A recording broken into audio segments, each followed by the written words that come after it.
When your kid is not well and you know there may Yeah. be autoimmune stuff happening, it's all consuming. And he's going to continue to get better. I could just feel like I'm finally on the right path. I feel like I found what I have been looking and looking and looking for.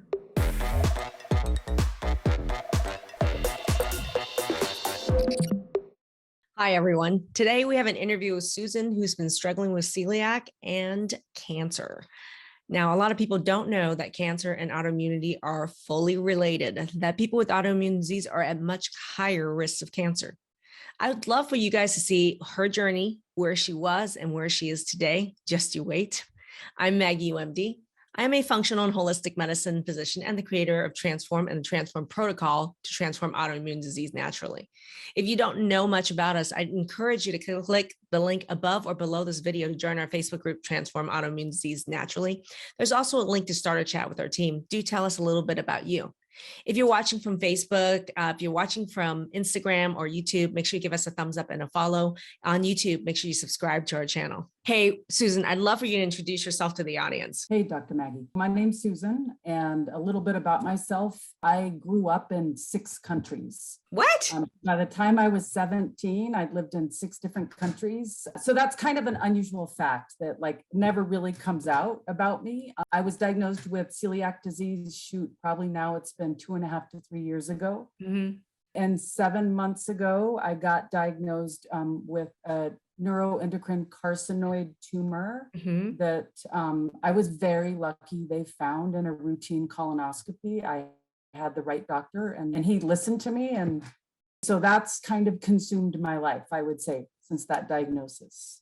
A lot of people don't know what a neuroendocrine carcinoid tumor is. I mean, would you describe it, just a quick couple sentences about it? And is it considered cancer? Because that's a big topic that a lot of people with autoimmunity don't understand. So I wanted to shed some light on it. Well, I didn't understand it. When I first got my pathology report and it said neuroendocrine carcinoid, I was like, oh my gosh, is there a chance that's not cancer? It is cancer. And it's a neuroendocrine cancer. There's not a ton known about these cancers. They're somewhat rare. And I'm one of the lucky ones, I'm hoping, because they never catch these cancers. They never find the primary tumor. And 50% of the people diagnosed with these cancers, they've already spread to the liver, to the lungs, or wherever. And that's what they find.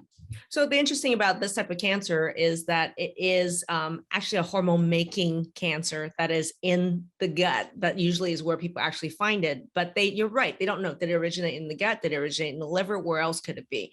So I would love just a conversation about how I think a lot of people with autoimmune disease don't realize what autoimmune disease is. Your immune system is supposed to work for you, like against infection and cancer. It's supposed to be attacking those cells, but instead in an autoimmune disease like celiac or Hashimoto's in my case, or mixed connective tissue in my case, my body's busy attacking my thyroid or my connective tissue. Your body's busy attacking your gut. It is not going to be vigilant in attacking germs or cancer. So it puts people with autoimmune disease at much higher risk for infection and cancers. Fact. Yeah. And the crazy thing is celiac disease attacks your ileum. And that's where this cancer happened to be, in the terminal ileum. So Susan, what were your biggest frustrations coming into this program? I would say I have gotten medical advice. I've been working with a naturopath, another functional medicine doctor, a chiropractor, numerous practitioners who all kind of give me advice. And it's often similar, but with some differences. And I'm always a little overwhelmed with what do I follow? I don't get the full explanation of why is this important? And some of these pieces of advice are significant dietary changes, which I am now 100% on board with your program because I understand why it's important. So I would say the understanding is the biggest thing for me. So what were your top 3 symptoms that you had struggled with when you came in? I mean, you didn't know why, but on top of that, what were the actual health symptoms that you were struggling with? Stomach aches, always had some sort of gut distress. I would say that's the biggest thing. Fear of eating. Totally afraid to try something. I had a long list of foods that I needed to avoid, and I was on a super restricted diet. And I would say overall feeling crummy, just real fatigue and dragging. Yeah. And you had mentioned insomnia before too. For sure. Yeah. Sleep, always an issue. So let's go back to the long list of food that you had to avoid, because most people watching in the audience have a long list of food they were told they should avoid. Was this based on data? Was it based on, again, different advice from each of these three natural practitioners you saw? What was it? It was advice mostly from my naturopath. And basically, she just guided me to follow the specific carbohydrate diet. And so I went from, celiac gluten-free products to like specific carbohydrate, which it's a very restrictive, hard diet to follow. Well, here's the thing. That's a generalized diet that's personalized to no one. And it's a long list. SCD diet, you're talking like probably at least 90 different foods you have to avoid. And so my question on that was, did that solve your health symptoms? Did that solve your long list of health symptoms? Because if it did, then that's a small price to pay. Did it? No, I still had issues without a doubt, but that diet was so challenging. And honestly, I found it to be depressing. Like, I'm a foodie. I take massive pleasure in eating. And it was very hard to find pleasure in that diet. And that's what most people find too, is also like, number one, it's hard to implement. Number two is depressing. And number three, even when you implement it, is it getting you the health outcomes? And then number four, when implemented, is it creating mental health challenges and food trauma all on its own also? And I'm a happy person. I've not had issues with depression, but I would say the food trauma and the just like a shadow in looking at like, wow, this is my eating outlook. Not super fun. So let's go to where your results are right now. You're only seriously, this is just 3-4 months ago that you started this program, right? It's our program with all the data and training. And so my question for you is, where are you now with all these symptoms?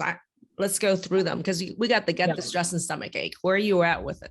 I mean, gut distress and stomach aches are mostly gone, unless I had forgotten, oh my gosh, that product had vanilla in it, which I now know I can't eat. I know what to do if I have gut distress, and it's almost never. So you said stomach ache and gut distress is gone. How did you make that happen? Because food mapping. I mean, honestly, the food mapping for me was so powerful, because I was avoiding so many different foods and not fully really knowing if I needed to avoid that food. And in my food mapping, I discovered that bananas and vanilla are two things that I can't eat. I bake all the time, and those are two ingredients I put in everything I bake. That's why you were sick. Yes. And smoothies, so constant stomach aches, issues, just. Well, Susan, I mean, don't you think it's a revelation that when you had to go on an SCD diet to avoid 90 to 100 foods, but instead you found out, celiac, you had to avoid gluten, but then besides that was banana and vanilla. That's banana, vanilla, and flaxseed. Flaxseed. Who knew? All right. Flaxseed is the hidden ingredient in so many things.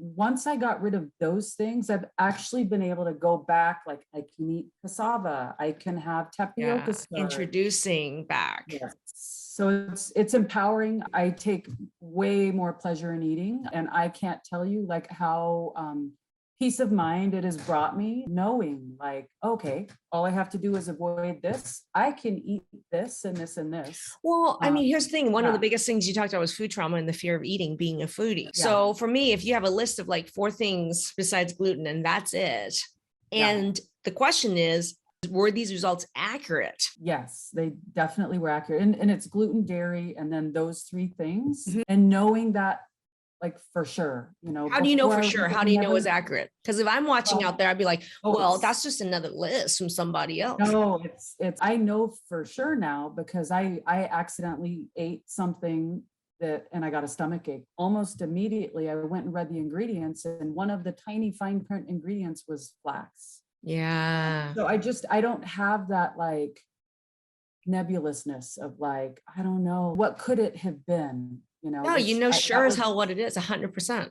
Yes. And whereas before it was always well, what could it have been? Could it have been this, which then just added to food trauma and fear of eating. And then you mentioned that there was fatigue, there was insomnia. Where are you at with those 2 symptoms? The overall fatigue is like greatly diminished. I wake up and I have energy, and I feel like I'm getting more towards normal energy level. I'm approaching it without a doubt. And that's huge. Like, I generally am high energy and productive. And so it's huge. I remember I turned to my husband probably 3 or 4 weeks ago, and I'm like, I'm feeling good. And I've got energy. And it was a new feeling, because I haven't had that feeling in a long time. Well, how do you think that's impacted your relationship with people around you, having the relief of not just the food symptoms, but the energy and the insomnia and the depressingness of the STD? How has this all impacted your relationships? Less stressful environment, like living with me, I would say. Less stress at home. The endless hours I spent cooking. I got people in my house to help me cook. Yeah. Just because it was so overwhelming. I'm much happier, without a doubt. Actually, I do have one more question. What do you think really was the linchpin on your fatigue and your insomnia? Blood sugar. Blood sugar mastery, a lot of it. I think just following, I get my water in, really thinking about my blood sugar. Am I having a high quality fat? Am I having enough fiber? And what's my protein source? When I choose my food, and I've done the same thing for my son. Now I know, like, I'm giving him the right food, and his energy level keeps going up. So I'm not the only one who has reaped benefits from this. My son, and I feel that's peace of mind for me, right? When your kid is not well and there may be autoimmune stuff happening, it's all consuming. So. Well, let's talk about the generational impact of this, because I tell people that I look at my mom and what she went through, and I, take a look at it and say, she took one for the team. Like, she got it so that I could learn from it and say, I'm going to do something really different about this. And I look at yours and my children as, the fact is, autoimmune's hereditary, huge genetic component. And so I love the fact that, hey, we're going to kill Godzilla while he's an egg. Yeah, definitely. That has been all consuming for me when I met with the naturopath, and they told me my son is on this path, and I needed to get him also on the specific carbohydrate.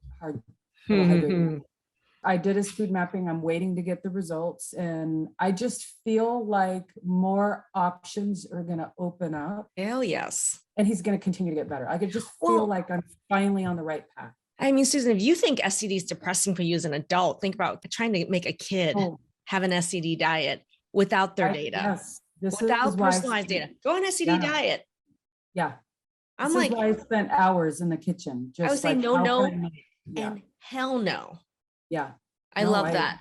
Yeah. So next question. Why did you almost not join the program? Is it real? Like, is it a hoax, sort of a thing? But once you start searching, Facebook starts populating everything with like this doctor and this doctor and their programs. The thing that sold me was watching testimonials of people who had similar conditions in me. That was one of them. The Godzilla in the egg, that this is going to help my kid. And I like the way you interact in your videos. Like, I feel like you're kind of a no BS person. And that's putting it mildly. And for me, that's give me what I need to do and just give me the facts. Don't try to cushion it or make it seem like I don't want to tell her how she needs to do things. Let's take this in little baby steps. Like, just give me the information and tell me why. So that's huge for me. How did you get through? Because a lot of people are like, oh, it's on the internet, therefore it's a hoax or a scam. I don't understand the logic of that. I really don't. But many people do say that. And my question for you is, how did you get over that hump then of knowing it's not a scam, it's not a hoax? What made you did you get over that? Well, a couple things. I also watched your video on the cost. Like, what does this really cost? Price versus cost. Precisely. Yeah.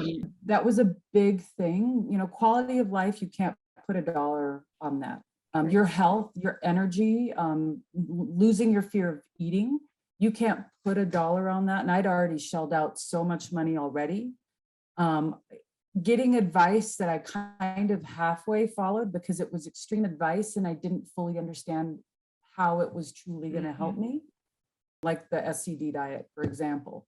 I would say that's a big one. And then when I actually made contact with someone on Facebook, I said, give me more information on people's celiac disease. And so they sent me 3 links of testimonials of people's celiac disease. So that was huge for me. So Susan, here's the thing. I mean, I've been doing this a long time and I am an MD. Yes, I have hundreds at this point, almost thousands of videos on every diagnosis known to man and a lack of diagnosis, any symptom known to man that has to deal with autoimmunity. And so you're right. The first step is to reach out to our team in our Facebook group. Were you part of our Facebook group? I did join it. Yes. Yeah. So in the Facebook group, like people are just, we reach out to you, people reach out to us in the Facebook group. And a lot of times it's just like, tell us what's going on. And you told us that you had celiac. And we literally, I mean, have stacks of videos where we're like, this client had this client had that, this client had that. We also had trainings. You're like, I have this symptom, insomnia. Do you know how many trainings I've done? Bonus training in the group just on insomnia alone, or blood sugar mastery, or food mapping, right? Which turned out to be all your linchpins. It turned out to be everything. And I didn't troll in the group for very long. Like I've read people posting like, I was in her group stalking Dr. Maggie for 2 years. Like I literally was there for like a month. And then I watched your video on price versus cost. And then I watched your video on how amazing would this be to impact your children. And my mother, you know, my mother's got issues with celiac and tons of, you know, food trauma and all this. So Susan, what's something that you can do effortlessly today that just 2 months ago you would have thought was impossible? I take walks, I'm exercising. I've set goals, like the fact that like I have goals of what I would like to accomplish. And I think that when you're feeling miserable, for so long, you're not in a place to think that you can get back to like having a normal life. Getting outside and exercising is huge. What was one of your favorite things about working with us? The mastermind calls. Without a doubt. It's how I like to get information. It's how I learn. You go over data. I see it repeatedly. I have my little cheat sheet. It just helps me be able to take care of myself. So then I don't necessarily have to rely on someone else for my health, like in 5 years, hopefully, or in 2 years, or, you know, whatever. For people out there who don't know what a mastermind is, in our program, there are video modules where you learn some of the fundamentals, but every week there are hours of live troubleshooting and training with me, yours truly, in a group setting. A lot of people, Susan, think, oh, I need more one-on-one. Let me go find another doctor to hide in the corner to go one-on-one. That's going to solve this autoimmune issue. I guess my question for you is, was there any surprises as far as working in a group? I think it's more empowering working in a group because other people are on the call. They may be asking questions, having similar issues that you haven't thought of yet. And I feel like I've had way more time with you than I ever had with my chiropractor, my functional medicine doctor, my naturopath added together for the last 3 years. Way more powerful and empowering for me. That's a really powerful quote, because I don't think people understand that. People think like when I get one-on-one visits with these doctors, I'm getting more quality and more time. I'm getting more quantity and I'm getting more quality. And that's what they think one-on-one medicine is about. But that's what's not working, bucko. Exactly. That's not working. Yeah, it's not, because there's never enough time to explain the why. That's what your videos are for. You spend all the time watching your videos, and then you're in a call, and then you have more information. I even expand upon it and personalize it even more. Yeah. This program, the model, I think is far more empowering for somebody who like me. Susan, what's something you learned about yourself that was surprising? Something I learned about myself that was surprising. I think that it's so easy to not think that mindset plays such a big role. It's easy to discount how important your outlook is. That's something I was probably surprised by. Meeting with people, whether it's in a mastermind call or in a den meeting, or just being able to communicate and have people share how mindset impacted them, helps you reflect even more. You know, Susan, it's interesting knowing you as long as I have now in the last couple months. I would say you're one of the women that has been the most interested and capable of personal growth. Oh, really? Oh my Yes. gosh. I've been seeking. I've I been could tell. looking. And so I feel like I found what I have been looking and looking and looking for. And so thank you. That's huge. That's amazing that you see that. I do. And we actually screen for that. You want to hear something interesting? We actually look for that. Oh, really? Yeah, people don't realize that there can't be a major health transformation, whether it's autoimmune or anything else, without a change in your mindset and personal growth with that. In fact, that piece of it, the mindset work, fuels the medical transformation. I get that, but it's something that helps to hear it, right? And just hear you say it's a piece that I haven't given enough credit to, but it's such a huge You are. I actually piece. think you are, Susan. Well, thank you. Good. I mean, things are moving in the right direction, right? So clearly something is working. And I just feel with the cancer and, me doing everything and taking all the steps to try to prevent recurrence. I've consulted with like an expert naturopath oncologist and shelled out tons of money for that. But like her advice was the wrong advice. And I feel like everything I can do with my autoimmune issues is only going to help the prevention of recurrence of cancer. A lot of people call us talking about either they're afraid of cancer because they've seen it in their generation before, or they have cancer, or they're in remission, they want to stay that way, or they're trying to prevent cancer, right? So cancer is the C word is big in our conversations.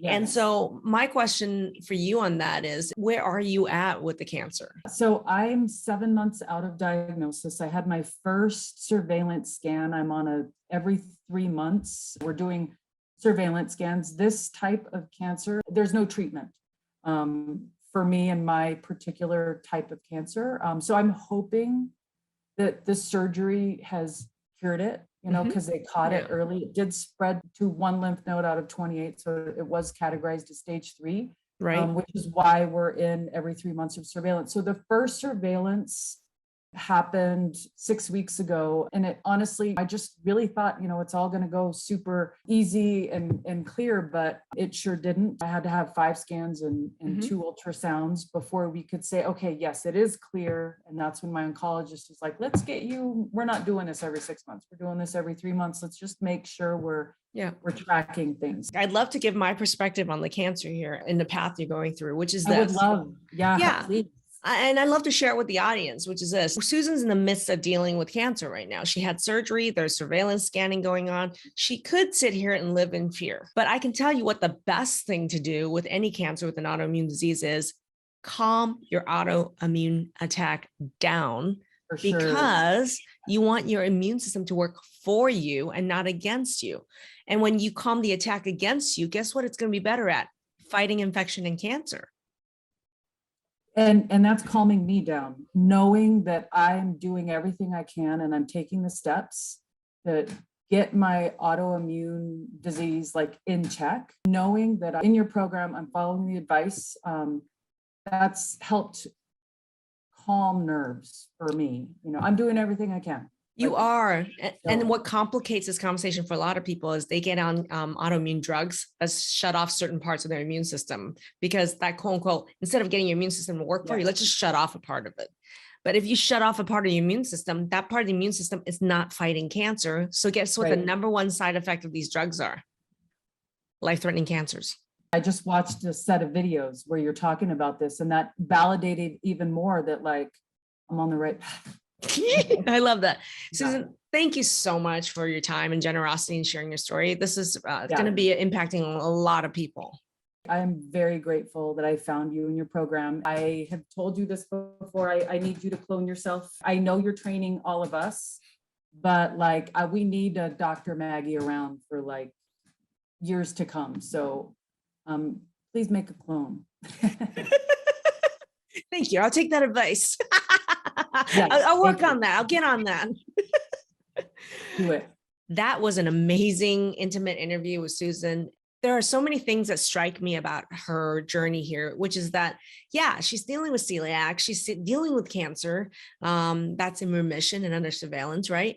But I love the fact that she joined this program right during the midst of this. Why? Because she has made the decision to get her immune system to work for her instead of against her.